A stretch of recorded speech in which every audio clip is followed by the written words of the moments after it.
Menurut World Report 2016, Indonesia berada di resiko bencana yang tinggi karena tingkat keterpaparan dan kerentanan terhadap bencana geologi. Gue Hasan, hari ini di Garin Coffee Talk kita akan berusaha ngobrolin tentang infrastruktur Indonesia dan kesiapannya menghadapi bencana geologi yang sering terjadi belakangan ini.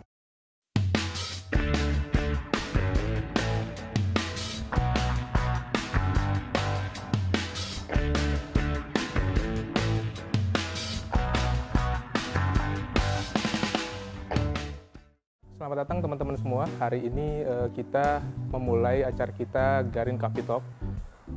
Hari ini sendiri kita mencoba membahas tentang infrastruktur Indonesia dan kesiapannya menghadapi bencana geologi.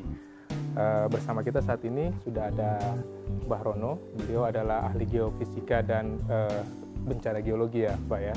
Dan juga ex-kepala mantan Kepala Pusat Vulkanologi dan Mitigasi Bencana Geologi Indonesia. Mungkin ini dulu, Mbak. Boleh nggak diterangin dulu apa sih yang dimaksud dengan bencana geologi itu? Begini, Indonesia itu mirip lah kondisinya dengan Jepang. Ya. Tatanan geologi Indonesia itu memang unik ya. Ya. Di sana ada pertemuan 3 lempeng utama dunia. Dari sebelah selatan bergerak ke arah utara ada lempeng Australia. Ada lempeng yang relatif stabil itu Eurasia. Di situ ada pulau-pulau utama di Indonesia, antaranya ada Pulau Kalimantan, Sumatera, Jawa. Dan kemudian dari arah timur ke barat itu ada lempeng Pasifik. Pertemuan 3 lempeng itu membuat Indonesia seperti uang logam, satu kesatuan yang mempunyai muka yang berbeda. Okay. Satu sisi ya Indonesia memiliki banyak jebakan mineral logam dan non logam, juga minyak dan gas bumi, ya kan. Tetapi juga banyak patahan-patahan aktif baik di darat maupun di laut yang dapat menghasilkan gempa bumi. Okay. Juga sederetan gunung api, ya kan, ada 127 gunung api aktif di Indonesia, atau sekitar 13% gunung api di dunia ada di Indonesia. Okay. Indonesia memiliki gunung api terbanyak otomatis demikian. Bukti yang mungkin yang bisa kita ingat ya, dari tahun 2000 sampai tahun 2012 itu di dunia ini ada 12 gempa bumi yang gempa-nya lebih dari 1000. 4 diantaranya itu di Indonesia. Okay. 2004 di Aceh, ya kan, dengan tsunami-nya. Kemudian 2005 di Nias, 2006 di Jogja, 2009 di Padang. Okay. Kalau kemarin ditambah di Palu ya 2018, saya kira ada 13 gempa bumi di dunia, itu 5 itu ada di Indonesia, ya kan. Dan semua itu yang mengakibatkan korban jiwa adalah karena infrastruktur kita ini masih belum, ya kan, beradaptasi dengan kondisi geologi di Indonesia. Okay. Ya kan? Okay. Di mana manusia korban jiwanya itu karena memang tertimpa infrastruktur atau bangunan-bangunan yang mereka gunakan untuk ke tempat tinggal. Oke. Menarik sekali sebenarnya. Tapi sebelumnya banyak nih yang ngomong nih, Mbak. Kenapa sih baru sekarang kerasa kayak kok baru akhir-akhir ini seperti gempa itu bersusul-susulan? Apakah memang statistiknya seperti itu atau kita baru sadar sekarang? Tidak juga sebenarnya, karena sekarang lebih media sosial demikian berkembang cepat ya. Banyak juga keluhan misalnya, wah gunung api sekarang banyak meletus dan sebagainya. Sebetulnya kalau kita lihat, ya kan, dalam sejarah modern manusia, letusan gunung api terbesar adalah di Indonesia. Okay. Tahun 1815 adalah letusan Gunung Tambora. Jadi tidak benar gitu bahwa baru sekarang ini gempa itu banyak gitu kan. Baru sekarang ini tsunami itu ada gitu, padahal sudah banyak. Hanya saja, ya kan, definisi tsunami di kamus besar bahasa Indonesia itu gelombang pasang yang ini sering terjadi di Jepang, padahal tsunami juga terjadi di Indonesia gitu kan, dan banyak sekali yang salah dimengerti. Bahkan kemarin agak sedikit kebingungan ya waktu terjadi tsunami di Selat Sunda. Padahal sebenarnya penyebab tsunami bukan hanya gempa bumi saja. Bisa ada meteor jatuh ke laut, bisa juga karena longsoran, bisa juga karena letusan gunung api. Mungkin dunia akan mengingat letusan tsunami yang disebabkan oleh letusan gunung api adalah gunung api Krakatau di Selat Sunda itu. Tapi bukan yang sekarang kan anak Krakatau. Dulu Krakatau. Oke. Nah, apakah bencana kemarin yang di Krakatau itu juga bisa didefinisikan sebagai bencana geologi atau gimana? Betul. Sebetulnya bencana yang terjadi di Krakatau sebenarnya begini, saya sering mengatakan mitigasi bencana geologi itu tanpa didahului oleh penelitian gagal sudah pasti, berhasil kebetulan. Sebenarnya begini ya, seperti kita mau perang juga begini, kita harus tahu persis berapa sih jumlah musuh di sana, berapa sih kekuatan persenjataannya, ya kan? Mungkin sampai ke persediaan makanannya seperti apa, ya kan? Sehingga kita bisa mengirimkan, ya kan, tentara dengan persenjataan yang pas gitu ya. Kan sering terjadi keluhan, mitigasi bencana alatnya kurang, dananya kurang. Apakah kita sudah mengetahui persis apa yang akan kita lakukan? Ya, gitu. Ya, apakah kita harus menyerang musuh itu dengan senjata modern setiap saat tanpa mengetahui kekuatan musuh? Jadi saya kira begini. Jika suatu wilayah memang rentan terjadi gempa bumi, bukan berarti daerah-daerah rawan gempa bumi itu tidak boleh ditempati. Semua daerah rawan bencana geologi itu kebetulan daerah yang enak untuk ditinggali. Daerah rawan bencana gempa bumi daerahnya datar, ya kan, mudah diolah, banyak air dan sebagainya. Kemudian daerah-daerah rawan bencana letusan gunung api daerahnya indah, sejuk, subur, ya kan. Daerah rawan longsor banyak mata air, mudah diolah juga. Tetapi yang harus kita lakukan adalah bagaimana membangun infrastruktur, menata ruang dulu, kemudian membangun infrastruktur yang pas dengan kondisi setempat. Ya kan? Misalnya sebagai contoh, 2006 terjadi gempa bumi di Jogja, di Bantul. Tidak mungkin daerah Bantul harus kosong. Bagaimana daerah itu subur, daerah itu memang indah gitu ya. Tetapi bagaimana sekarang para ahli teknik sipil itu berapa sih skala Richter maksimum yang terjadi gempa di Bantul itu, ya sesuaikanlah bangunan itu dengan ketahanan gempa sekian Richter di daerah tersebut. Bukan berarti harus tidak bisa diapa-apakan, bisa.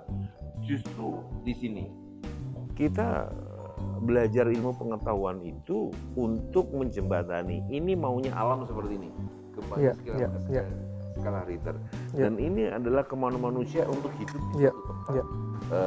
Dengan segala macam yang diinginkan keselamatan. Maka ilmu pengetahuan ini adalah menjembatani antara kondisi alam yang sebenarnya dan kemauan manusia yang ingin selamat tadi, agar supaya mereka bisa berdampingan dengan kondisi alam yang apa adanya gitu loh. Jadi kita nggak bisa mengubah daerah rawan gempa menjadi tidak rawan gempa, daerah rawan longsor menjadi tidak rawan longsor, gunung api tidak boleh meletus, tidak bisa. Biarkan itu alamiah terjadi. Tetapi ilmu pengetahuan dan teknologi itulah sebagai jembatan antara kemauan alam dan kemauan manusia. Salah satunya adalah daerah-daerah yang rawan longsor, kemudian rawan gempa bumi adalah infrastruktur yang paling cocok di daerah yang rawan gempa dan rawan longsor tadi. Menarik nih Mbak Ronos, karena kembali lagi ini membawa kita ke pertanyaan sebenarnya apakah selama ini sudah ada, kalau dari pemerintah akhirnya jatuhnya aturan-aturan yang mengatur bahwa setidaknya di daerah-daerah yang diidentifikasi sebagai daerah yang rawan itu harus memiliki kualifikasi atau spesifikasi bangunan atau infrastruktur secara umum yang istilahnya seperti yang Mbak Ronos bilang tadi bisa membuat kita hidup berdampingan dengan kerawanan gempa itu sendiri. Sebetulnya begini, masyarakat Indonesia adalah masyarakat yang cerdas. Dia bisa mengantisipasi kondisi empiris alam. Hampir setiap daerah yang punya rentan terjadi gempa bumi, pasti mereka mempunyai konstruksi bangunan tradisional yang tahan terhadap goncangan gempa bumi. Hanya saja nalar kita, sekolah kita kan selalu yang datang dari luar negeri kan. Ya kan, hukum Pitagoras, hukum Genusa dan sebagainya. Yang ini semua impor gitu ya. Tanpa melihat bahwa di Indonesia itu juga banyak produk, ya kan, yang cocok untuk empiris alam yang ada. Sebagai contoh misalnya, kalau kita ke daerah Karo, itu pernah terjadi gempa bumi besar dan ada rumah adat Karo yang berdiri dan tidak pernah intek karena gempa, gitu loh. Saya kaget waktu setelah gempa bumi 2006 di Jogja, ya kan, kok rumah tahan gempanya iglo gitu loh, kayak rumah-rumah Eskimo itu. Iya. Apakah tidak ada rumah limasan, tiang-tiangnya saling diikat satu sama lain, ya kan?